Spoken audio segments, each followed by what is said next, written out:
So the biggest surprise was not that this stylist lost her shit at the counter of Aardvarks.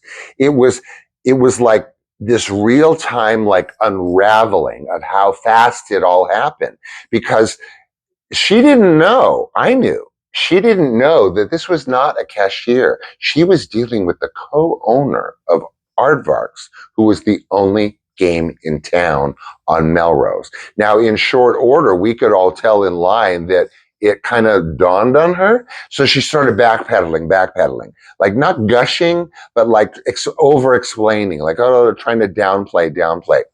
Wasn't having it. He was not having it. He didn't need to.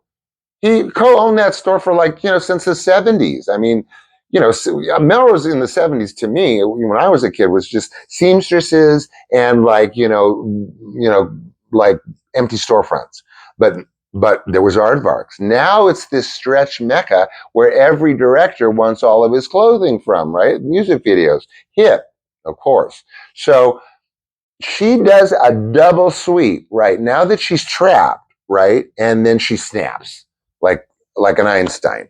And she swoops all of her clothes off the counter, and then second swoop, all the pads, the pens, the pencil holders, the business cards, everything. Swoop, swoop, hollering, "This is bullshit," she says. Yeah, really? Bullshit? Okay. You don't want to eat? so he's not having it, obviously. Now at this point there is a swift exit. I mean, he comes around the counter and poof, chaos dismissed. Class dismissed. And we all knew that I mean, like 50% of us in line were stylists with handfuls of clothing, and we knew what just went down. There was no round of applause, although it wouldn't surprise me, the way we, like had to gush kind of over these in these boutiques, like I did Randy Newman's "I Love LA" video.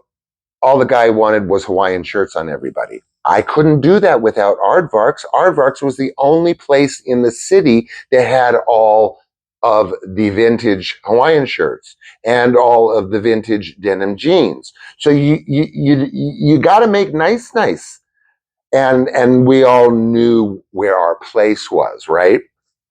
Because without that, it would be so impossible to operate on so many levels as a wardrobe stylist effectively, that it's just, I mean, wardrobe also is this kind of pit stop. And I hate to say this, you guys, I didn't plan to, but a lot of times you'll find wardrobe is like, you're either a stylist or you're an aspiring something, and you've parked yourself doing wardrobe in between, waiting. Nothing against the industry there, but anyway, of my fellow stylists, I'm sorry. But so anyway, point being, ever since that day, I've tried to remember that, as many of you I'm sure know, reputations are not always changed with these like big ass things. They're frequently these ordinarily, barely memorable little things like this. So thanks for tolerating all this mumbo jumbo as usual. And I love you guys. Take good care of yourself until tomorrow. Bye.